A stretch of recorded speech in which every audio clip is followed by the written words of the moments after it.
Good afternoon and welcome to today's webinar titled Simplifying Medical and IoT Device Security presented by Healthcare Innovation. I'm Rajiv Leventhal. I'm the Managing Editor of Healthcare Innovation. Today's program is sponsored by Medigate and Fortinet. Thank you to our sponsors and to our audience for giving us your time and attention today. Before we get started, we do have a few housekeeping details to go over. First, to submit a question, please use the Q&A box to the left of your video window at any time. You do not have to wait until the end of the program to submit a question. For technical issues, please press F5 to refresh. And if that doesn't work, you can submit a question with your issue through the Q&A panel. Finally, we strongly encourage you to join our webinar conversation on Twitter today. You can do that by tweeting using the hashtag HILiveWebinar. And with that, I'd like to introduce our speakers for today's program. We have with us Stefan Goldberg, who is the VP of System Engineering at Medigate, and we have Troy Ament, who is the Chief Information Security Officer at Fortinet. Gentlemen, the floor is yours, and Troy will kick it off with you first. Thanks, Rajiv. So thanks everyone for joining. So we'll kind of jump right into it. So the healthcare landscape has changed obviously dramatically here in 2020. The COVID-19 pandemic has, dramatically created a new healthcare challenges for health systems, other infrastructure, and that includes medical devices and other internet-connected devices. What has compounded the issues has really been budget shortfalls, right? I think all health delivery organizations in 2020 and going into 2021, anything that we put in place really must drive bottom line value. So what we're going to talk about in this session is what technology tools healthcare organizations should be investing into to secure their medical devices, how we're preparing for the next security challenge, and then how our HDO is going to address the budgetary issues for this next coming year. So we wanted to take a little bit of a dive into the healthcare cybersecurity landscape and look at some statistics. Healthcare providers, going back to my time over the last 15 years of being in the provider space, have been protecting a growing attack surface, right? So an estimated 87% of healthcare providers now use internet-connected medical devices, right? 80% of providers are making significant cloud adoption as their strategic priority, and about 60% of healthcare data breaches are carried out by internal threats. The attacks are ongoing. Attacks against healthcare has increased by over 60% year over year. We're seeing a significant increase in ransomware this year. I think that number is going to be, last year was 60%. I think we're going to see a larger number driving up and towards 70 to 80% with what's happened this year. 41% of healthcare data breaches have been caused by email. That continues to be the leading vector for these breaches, which then lead to attacks to connected medical devices. And then almost 19% of ransomware attacks target healthcare, making it the second most targeted industry out there. Some more statistics, which I believe are interesting. So 41% of healthcare organizations suffered an operational outage that affected productivity. Now this data is from 2019, and what we've seen in the last 60 to 90 days is more significant outages that have been occurring. So instead of maybe a ransomware attack affecting connected medical devices and connected, Internet of Things being a day or two, what we're now seeing is these being a full week or two or three or maybe a month of complete outage due to ransomware attacks. And this isn't just affecting computers or personal devices. These have spread over into connected medical devices as well, and putting really clinical physical safety at risk. So we're seeing that within 40% of cases. 32% of cases experienced a breach that damaged their brand.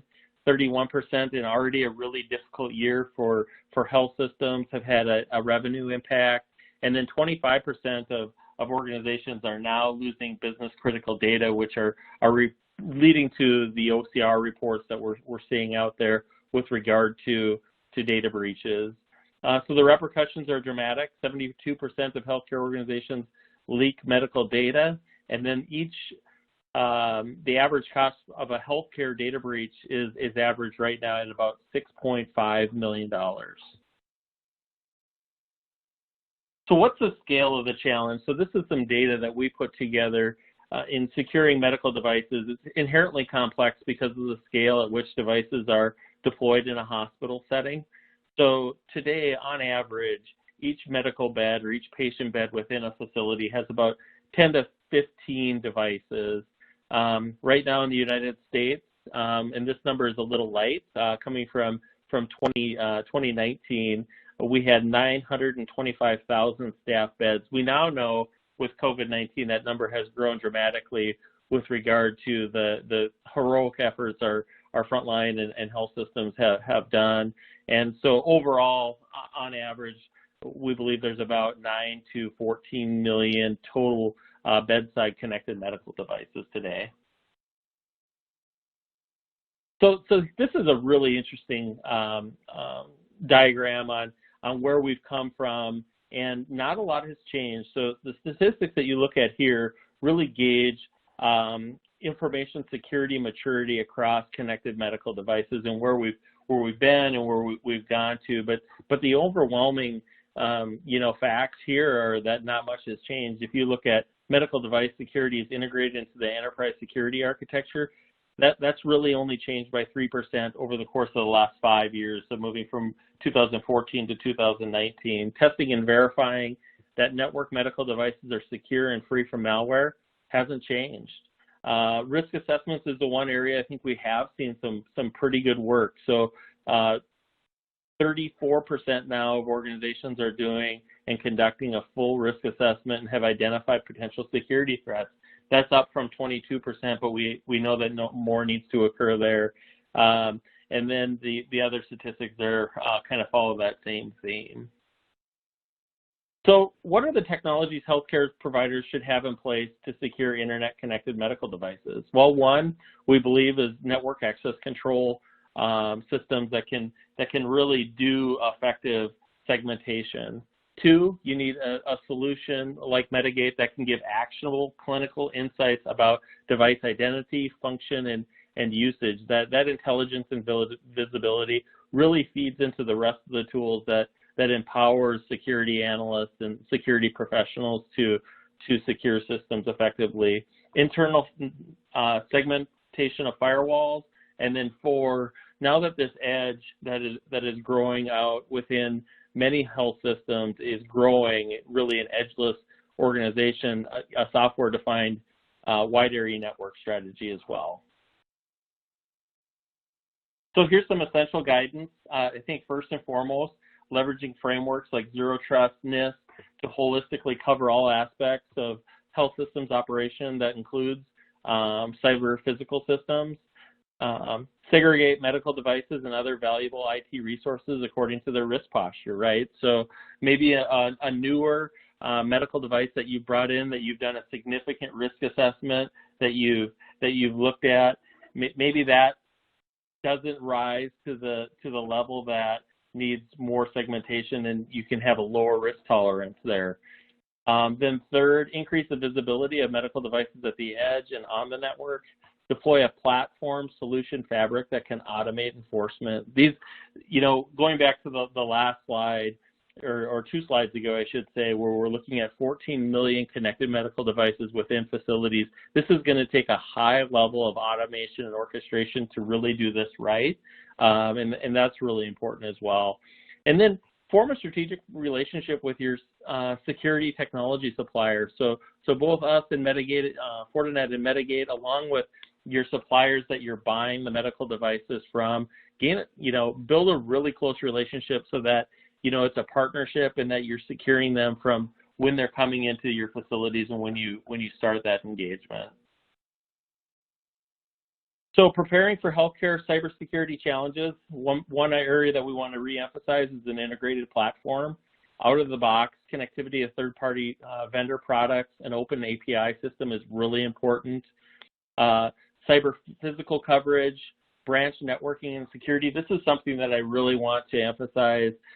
so many of the connected medical devices that occur, yes, are out in the hospitals, but when we look at urgent cares or pharmacies or, other clinic environments, there's a lot of connected medical devices out there, things like ultrasounds and other devices that are highly, risk prone.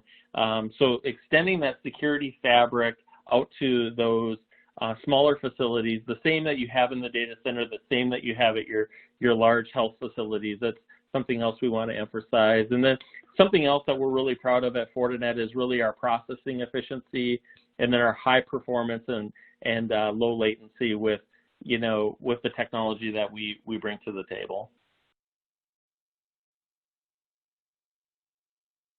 So expansion of the platform. So through integration with the largest industry cybersecurity ecosystem, right now at Fortinet, we've got 400 security fabric ecosystem integrations. So we have a fabric connector. Fortinet developed deep integration, automating security operations and policies. We have our fabric API. It's a partner-developed integration using fabric APIs, providing a broad visibility with end-to-end solutions. We have our fabric DevOps. So this is a community-driven DevOps, scripts automating network and security provisioning, configuration, orchestration. And then our extended fabric ecosystem, driving integrations with threat sharing initiatives and other vendor technologies. So this is where we really want to talk about the value of the partnership between Medigate and Fortinet. So at Fortinet, we really believe in a security-driven ecosystem and a security-driven networking, and really ensuring that all of our products across our ecosystem are integrated holistically.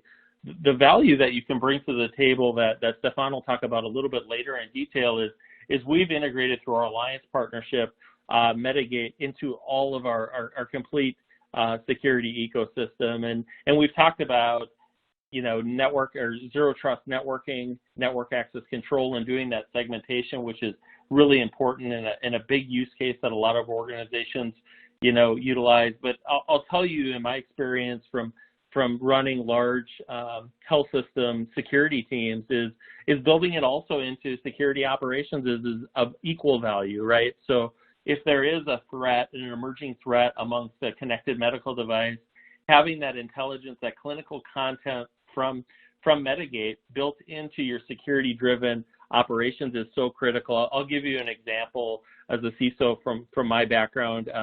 When we had the WannaCry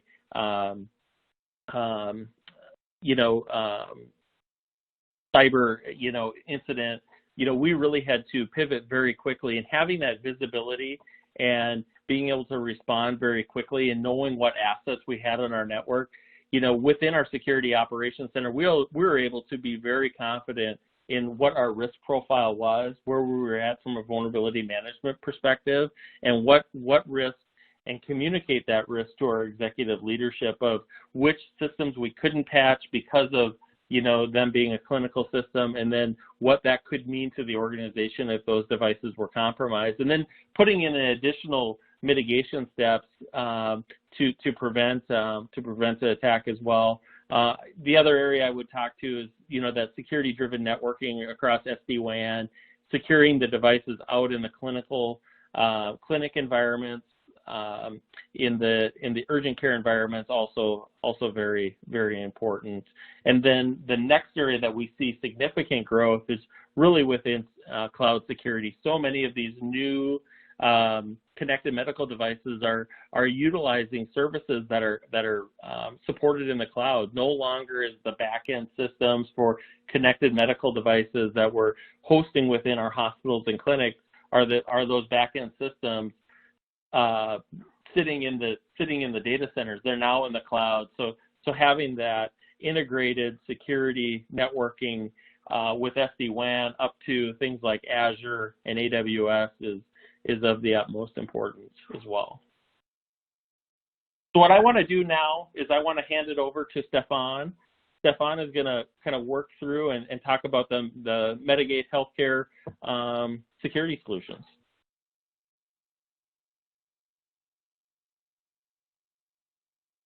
Awesome. Thank you, Troy. Very good stuff. And let's see how this framework you have just presented looks from the Medigate perspective. This stack slide or framework is how we like to present the Medigate platform and our core capabilities and technical differentiators. It all starts with the data layer, the data capture layer, where our technical capabilities come to play. First and foremost, the way to protect medical devices, connected devices in general, but especially medical devices, is through passive network collection, inspection, resulting in discovery. The word passive is really key here because of the sensitivity of the environments and the context of those devices. So active probing and traditional techniques of device discovery is really less relevant or irrelevant for the medical devices in the clinical space. The other three data capture methodologies are active to the infrastructure, meaning integrating with your networking infrastructure, active to the clinical engineering infrastructure, which means integrating with the hospital's information systems, such as integration engines, terminal servers, and ending with the CMMS platform and other information systems specific to the HDO. And the final data capture technique is active probing to the endpoint to cover the devices outside of the clinical realm. Only when we positively identify the device to be non-clinical, as not a medical device, we can probe the device via an active a technique such as banner grabbing or an SNMP scan, and to discover even more details around that device. Leveraging those four collection techniques, emphasizing the passive deep packet inspection architecture that our platform boasts, results in the most comprehensive visibility solution an HDO can install to gain 100% visibility to their connected device landscape. The data insights level is even more important. So data capture is important because this is how we feed our platform with the data itself. But data by itself, throwing a pile of records on a security team or an IT team does not result in anything insightful or actionable. So translating this data into an insightful layer and being able to calculate risk, prioritize devices by this risk, and present an actionable plan mitigating this risk is something that our platform aims to do, and this comes to play in the data insights layer. So the first one, the passive collection, as I meant, is parsed and analyzed with the deep packet inspection engine of our platform, not only profiling the devices, as I will show in a few slides, but also getting deeper and extracting device-specific attributes about those connected devices, discovering not only the identity of the device, but also attributes such as the serial number, the name of the device, its application version, and other attributes that are imperative to properly calculate the risk of the device, for example, and do other analytics around this connected device.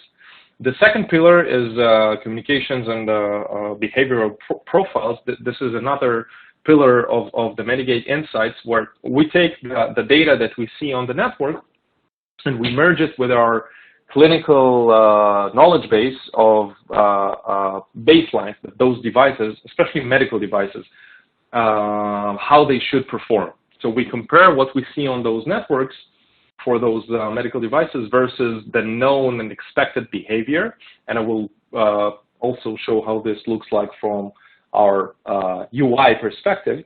And this is a very important attribute of the whole platform, because knowing the identity of those devices is not enough. Or seeing what those devices do on the network is not enough. You need to have a contextual recommendation of a subject matter expert to be able to tell you this is how the device is supposed to communicate. Here is an ACL, and anything that deviates from this ACL considered a one-off, a misconfiguration, or malicious activity. The third insight layer is about risk assessment, risk and threat analytics, contextualized to healthcare. Medigate created the first framework to analyze risk specifically for connected devices in the clinical setting, taking into consideration NIST and AAMI, American Association for Medical Instruments frameworks.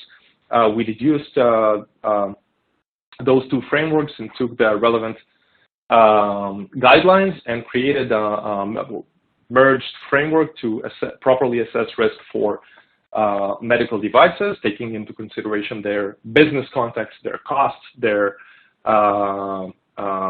impact of malfunction, and so on. The last fourth insight pillar would be the device utilization. So leveraging those collection techniques, we not only discover those devices and point out their identities and their specific attributes, we not only do security analytics such as risk assessment and policy enforcement, but also we deliver visibility into their operational efficiency. This is very important, especially in this COVID area where HDOs need to be more mindful around cost reduction and other optimization activities around their asset management. Medigate can leverage the same technology of passive collection of medical device traffic to properly assess the usage of those devices connected to the network and recommend insights and recommendations in terms of the lifecycle management of those devices, starting from procurement, ending with deployment and retirement of those devices. The next two layers are the value layers. The top layer is how we turn those these data and insights into value and towards what organizations within the hospital this value is targeted. So the risk assessment framework, analyzing and reducing risk, of course, goes to the security analysts and the risk and compliance people under the CISO's organization. The network policy enforcement goes to the network IT security team, networking security, the people who are in charge of operating the network security infrastructure, the network access controllers, the firewalls. They do have the policy from the security team, but the enforcement of the network policies is rolled out and defined by them.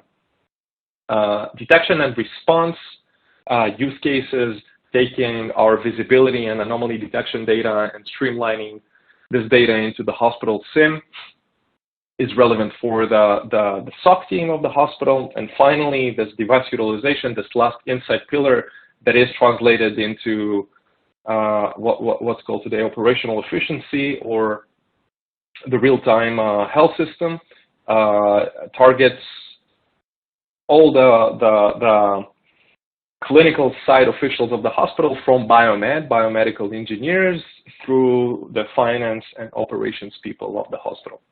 So after reviewing this slide, you can think of Medigate as a platform with 4 uses, or a portfolio with 4 products, and each one of those products targets a different audience in the hospital, and the same data can be translated into 4 different insights that are translated into 4 other different use cases that solve 4 different problems. So let's take a look how it looks like from a demo perspective. Due to some technical difficulties, we will not be able to show a live demo today, but rather a sequence of slides. Anyone who would like to see a live demo and the demo of the integration between Medigate's platform to Fortinet's portfolio, Fortinet security product portfolio, is more than invited to follow up. The contact details will be left at the end of this presentation. So starting with the dashboard, as you can see here, we map out first and foremost the discovery attributes, the device counts of all the devices that are connected to a healthcare systems environment. And as you can see, it does not stop on the medical device level. It, as stated, discovers anything that is connected to the HDO's network. Medical, IoT, IT, and let's take a deeper look at that. Medigate's taxonomy consists of three categories. Medical devices, anything that is defined by the FDA as a medical device that has a K number or M number in the FDA database. IoT devices are devices that are not part of the domain, they are not managed, they cannot be easily patched or connected to a system like SCCM or BigFix or any one of those patch management solutions, but they are not a medical device. A lot of those devices can be also found in a hospital, because a hospital is also an enterprise. General IT solutions like point-of-sale devices, clocks, card readers, and so on, and of course building automation devices, temperature sensors, and so on. Ending with your traditional IT landscape, computers and servers, network devices, VoIP phones, and so on. Clicking on the medical device category, you will see the device profiles, the device types that are discovered by the system. Under medical devices, you'll have 5 subcategories. Again, FDA's taxonomy: patient devices, radiology devices, lab devices, surgery room devices, and the 5th one is clinical IoT. The 5th one is not an official subcategory. It's just all the IoT devices that are unique to the clinical setting. Medication dispensing system is a good example. A medical device integrator, an RTLS system, a printer, and so on. So let's click on the infusion pumps and speak a little bit about the level of visibility and the granularity of the data. As you can see here, those infusion pumps in this made-up demo hospital are manufactured by Alaris. And those infusion pumps specifically, you can observe that this second record here has the same IP address as the 3 consequent records and the same MAC address as the 3 consequent records. It's not that we have 4 duplicates of the same pump, it's that there is a network attached pump that is used to connect pump modules to the network through its base unit. And again, I want to emphasize this is done passively through collection of the traffic that this pump generates towards its systems manager, towards its management gateway. And this level of visibility of seeing those modules behind the pump wouldn't be possible if without DPI, without deep back inspection.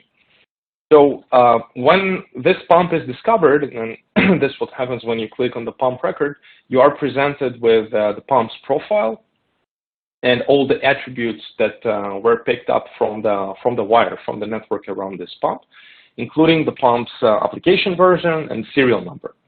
So a lot of times when I'm asked to compare deep packet inspection from a technology perspective to other profiling techniques, the leading of which is statistical modeling or machine learning, I'd say it's easy to, or not easy, it's easier to be able to tell a man speaks Chinese than to actually understand Chinese and know what the man says. So it is easier to know, to see a certain port being used in a Mac OUI and maybe a destination IP address, and to deduce the profile of the device to be able to say, oh, this is a pump.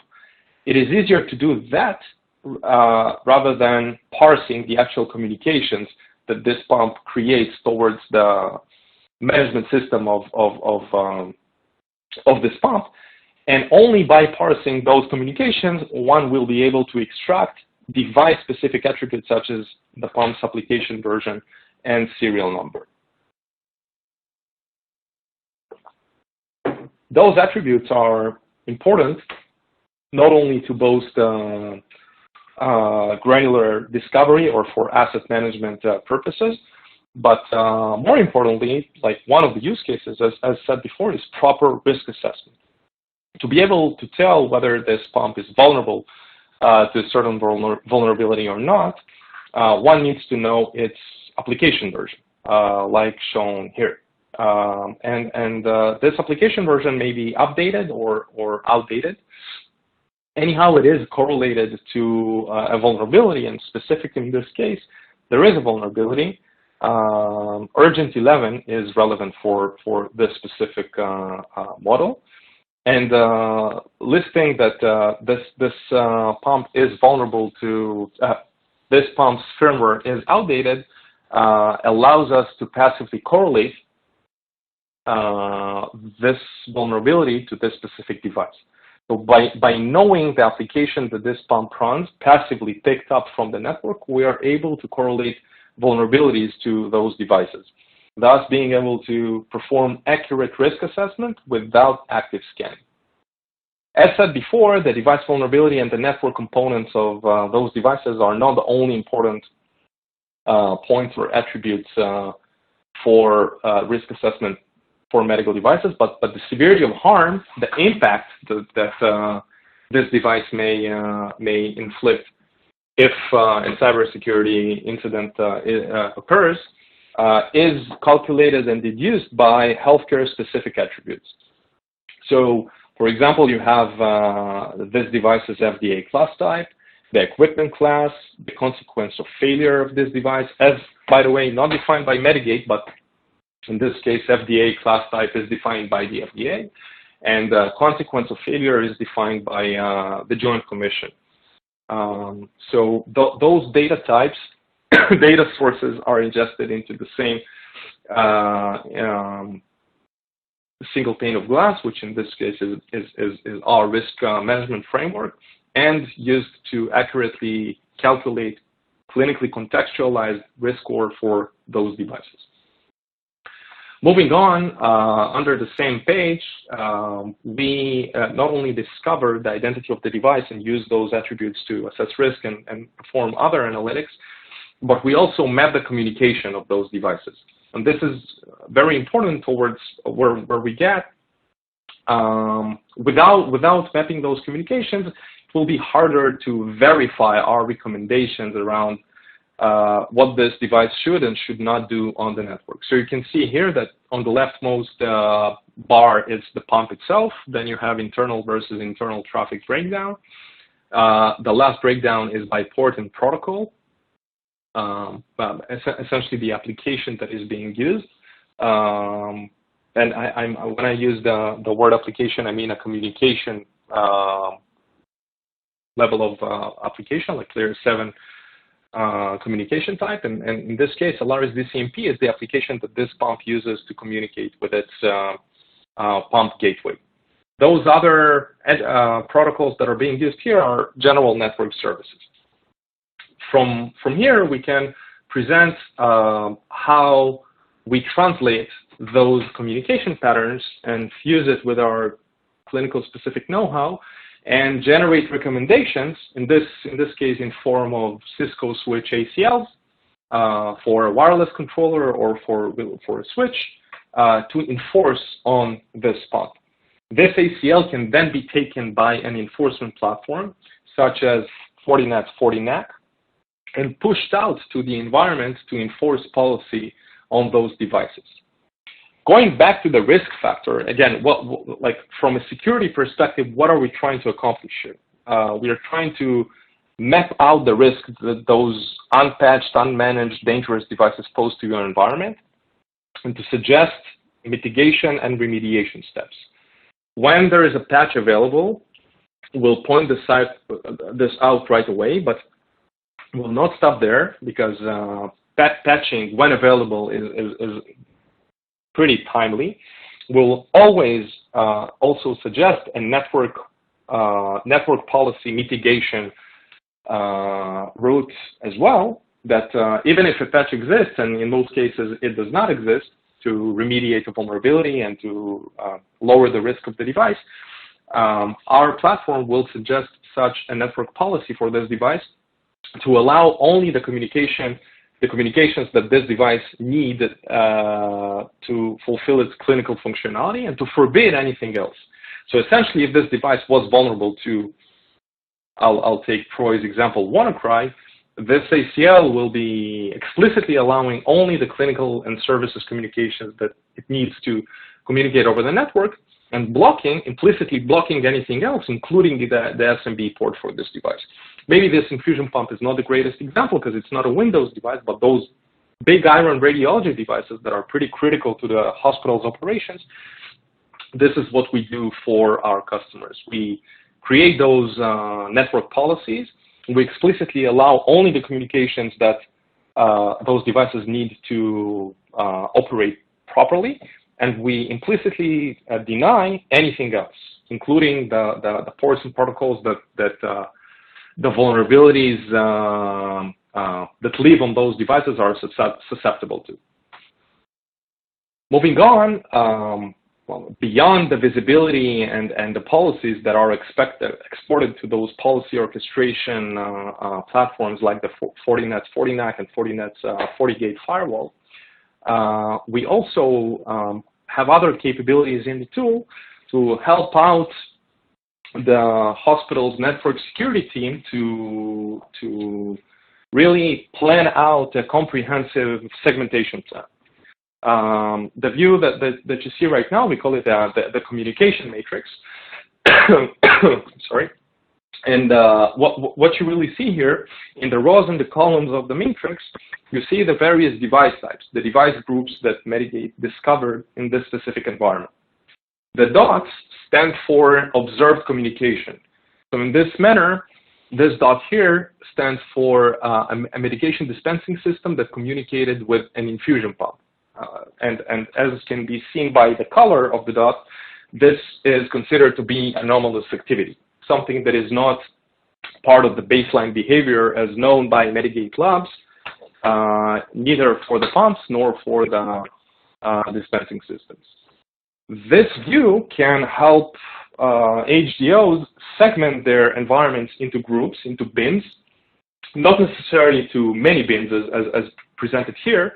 We have various aggregation layers. Under this view by, you can switch from device type to subcategory and to category. So really, it's highly customizable, and you can create segmentation views from anything like pretty small and scalable, like 3 or 5 groups, and go to a device type level and have more than 60 groups in this matrix, turning it into into bigger and a little harder to maintain and manage, but in the same time, the policies that this matrix will enforce on the network will be much more granular and narrow for those devices. There is always a tension or a balance between how secure you want to go versus how simple and functional you want your security framework to be. So this, of course, also is reflected in this view, in this tool. To finish up my portion of the presentation, a few screenshots of FortiNAC here.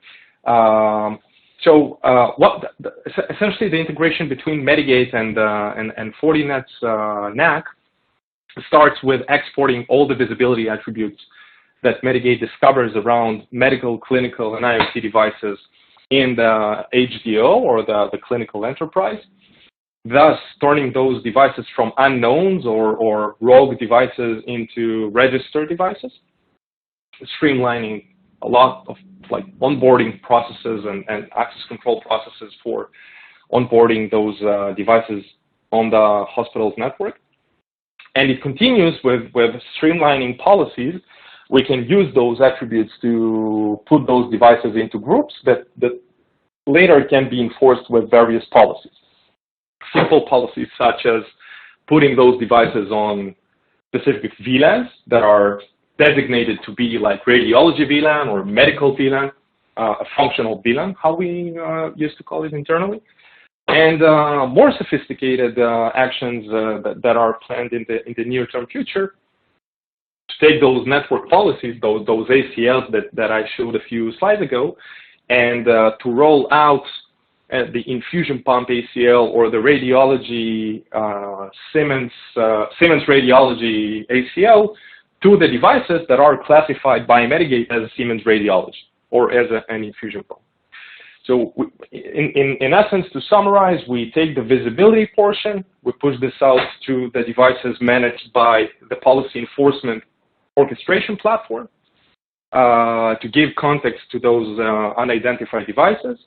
And as a second phase, we provide the policy recommendations for those devices in terms of how to narrow down their attack surface and what actions should be taken to mitigate the risk they pose to the healthcare environment. I think I'll pause here and we'll open this up to questions. I'll stop on this slide that you can take the details while we answer the Q&A and that you can contact us in the future. Thank you. All right, thank you, Stefan and Troy, for a really informative presentation. As you mentioned, we do have a few minutes for Q&A. I'd like to take one quick reminder to let the audience know that you can use the Q&A box to the left of your video window at any time now through the end of the program to submit a question. We'll get to as many as we could. First question, for what portion of medical devices can you passively acquire the serial number?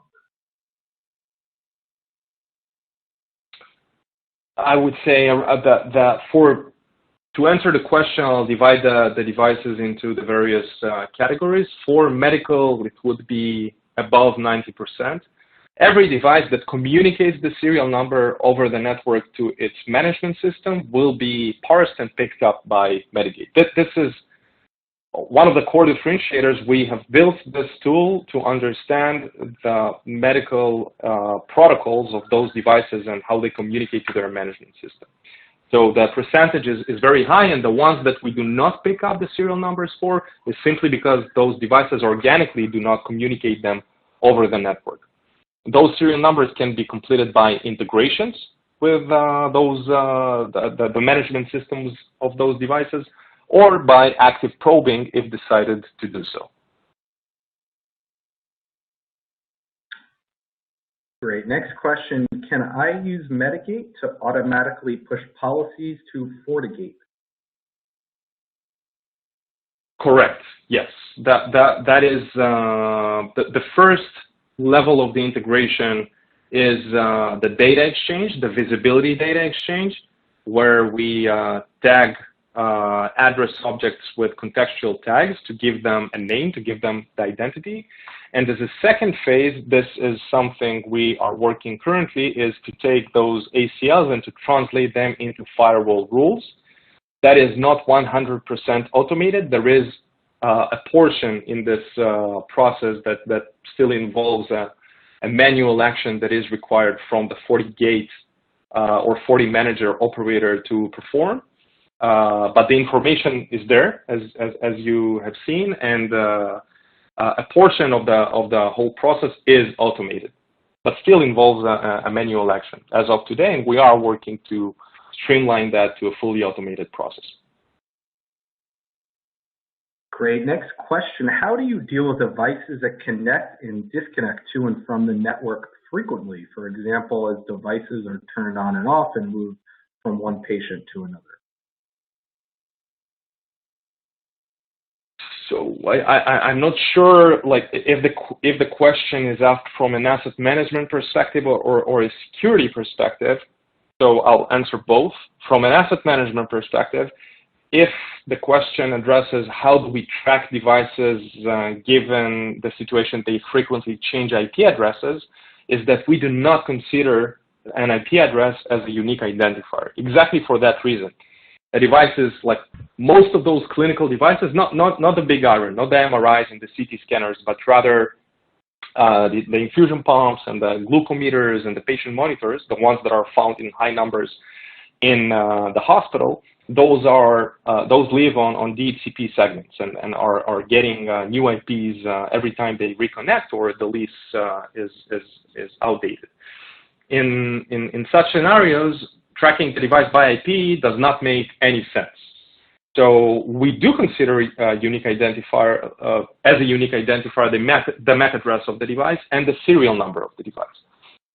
We can also use a combination of the names of the device. The device has a host name, not necessarily like an Active Directory host name because it can be not attached to the domain, but a local name or a SNMP host name.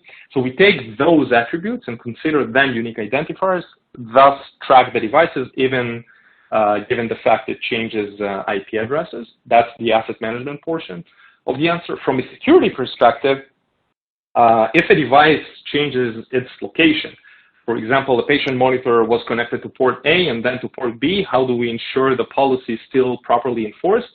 That is what our policy enforcement partners do, and that is the FortiNAC portion of the streamlining of policy enforcement. The FortiNAC will attach the device to the port, and then by the information given by Medigate, will attach the proper policy to be enforced on that specific port. Well, great. Next question. In the ransomware events that you mentioned, have medical devices been compromised?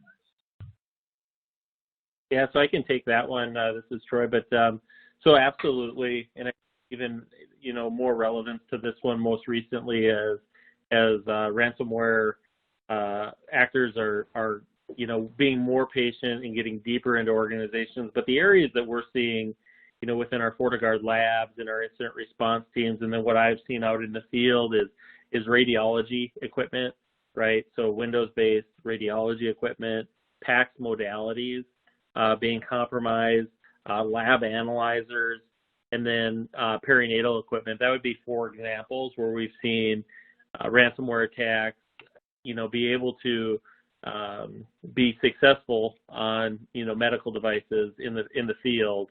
And that's why we're seeing the longer downtimes, right? And the deeper impact of patient care, and why we're seeing health systems take longer and longer to recover. Because when you have a PACS modality or some perinatal equipment go down, partnering and having that partner come back in and do that re-implementation of that system and testing and that type of thing takes some significant time.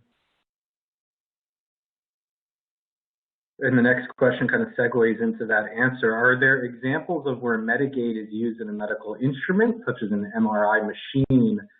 And if so, what benefits are there in leveraging your product for such a use case?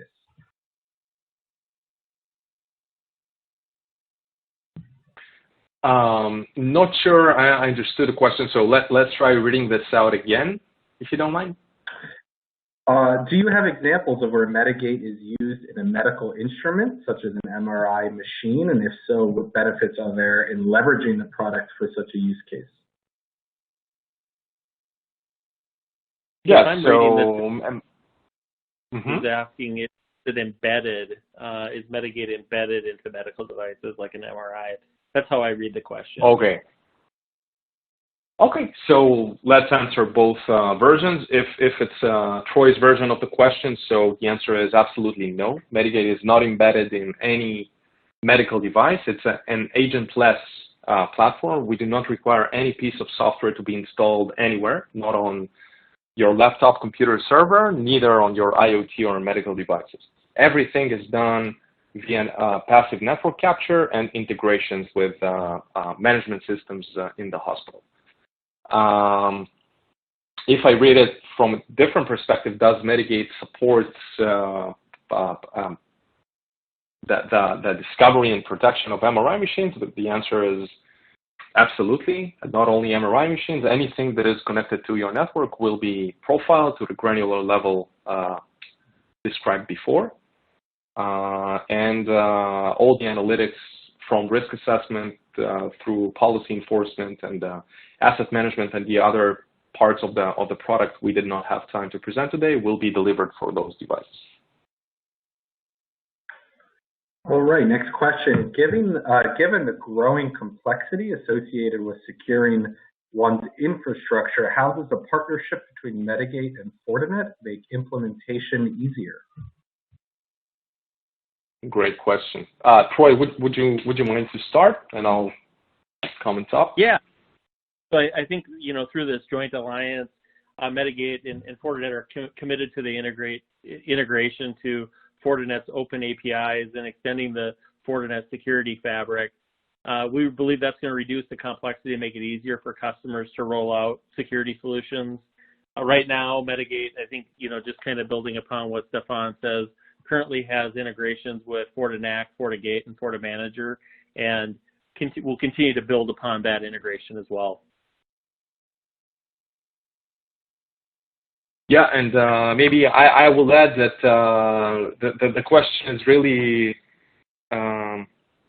speaks to the value of the integration. The integration is not only about exchanging data; it's about saving time and streamlining processes. So the partnership is maybe it started with calling APIs, but it definitely continues and will continue in the future to look at use cases, real world use cases our co-customers use that can be better accommodated by process automation by Medigate and Fortinet, from a device discovery and policy orchestration and the planning side from the Medigate perspective, and then from a rollout and the actual enforcement on the infrastructure perspective by Fortinet. Great. Next question. The vendors in the IoT cybersecurity solution market are strikingly similar in the claims that they make. Where do you think Medigate is most plainly differentiated? I think that, again, it goes back to the stack slide, that first and foremost, it's about visibility and the granularity and the level of detail of visibility in healthcare. If you are in oil and gas and somehow ended up in this webinar, I would recommend looking at other tools, not only on ours. We'll do good on the enterprise side, but we are not an OT or industrial control system security tool. We were not designed, we were not built to do this. We were built to be deployed in a hospital data center to pick up vast amounts of traffic transmitted from the hospital floors to that data center, and to understand the specific communications of those devices and passively discover them. This is first and foremost the biggest differentiator. If you plug and play, and I know messaging sounds the same, but if you go on and decide to test Medigate in a POC back-to-back with another IoT security tool, you will see the clinical context. You will see that this UI, this platform, was built for healthcare, that we do not have strange add-ons such as having an MDS Square Form section under network. We have a specific section in the platform for risk analytics and management, and this is where those components fit in. And this is the healthcare specificity of the company and the platform. And again, as I said, you will see the difference in the comprehensiveness of the discovery and the level of detail in the discover devices, including the attributes such as application versions and serial numbers for medical devices. The other differentiators speak to the unique risk management framework. The very important differentiator, and maybe this should come before the risk assessment, are the policy recommendations, having out-of-the-box recommendations for medical and IoT devices. Not only who is the device or what is the device, but what it is supposed to do and what is it forbidden to do on the network. Those would be the three main differentiators: visibility, policy recommendations, contextualized risk framework. Great. Next question. How our clinical workflows for all of our medical devices constantly enforce policy on our network access controls and firewalls? Yeah, so I can take that one, Stefan. So I think, the confidence is gained through the visibility and intelligence. I think when organizations try to do medical device security programs holistically, where they fall down is that integration between the visibility and the enforcement. And when you're building those enforcement policies, being really confident in knowing what you're enforcing and knowing what you're protecting, and that's really key, because as you're operating a health system and as you're securing that health system, you can't have a failure and knock down a device because you segmented it in a way that it can't operate and do patient care. So that's one thing that's really important. And then I think just being really confident that you can take all of that contextual data now and into the future and build that across your security program is important as well. Great. Next question. It sure seems like all security roads ultimately lead to network segmentation. Is that always the end game in your mind? I think that it's, probably one of the most effective protection areas. However, I think other areas where this, clinical contextual awareness of these connected medical devices that provides significant value to a security team, and not only the security team, right, as we look at 2021 and the challenges that health systems are having financially, being able to drive value out of asset management as well. But the other areas within the security space outside of network access control would be security operations. You've heard me talk a lot about that. I think that if I hear anything from my security operations teams more than others, it's if they've got to have the visibility, they've got to know what the assets are that drives everything that they do when they're building playbooks and executing playbooks and protecting the organization. But then again, I could pivot over to vulnerability management, right? Knowing what you're potentially going to provide patches, or know what devices don't have a patch and are vulnerable, so that you can, contact those vendors and raise the threat profile of those devices. Exactly. I would say the best way to mitigate risk is to enforce policy, whether it's network segmentation, to enforce policy between groups, or to enforce policy in a device-centric manner. But absolutely, if you have a patch, if you have a remediation plan for a device, a patch that solves the vulnerability, so that is definitely the way to go. And as said, even if there is a patch, it's not that you need to forget about network-centric mitigation. You need to do both concurrently. All right. Unfortunately, that is all the time that we have for today, but I'd like to once again thank Stefan and Troy for just an excellent and informative webinar. I'd like to, of course, thank our sponsors, Medigate and Fortinet, for making today's program possible. Just a quick reminder, if you have any questions about today's presentation, please feel free to contact Medigate or Fortinet using the information that is right now on your screen. Finally, I'd like to thank everyone in our audience for joining us. We hope you'll join us in the future for another healthcare innovation webinar. And with that, this concludes today's presentation.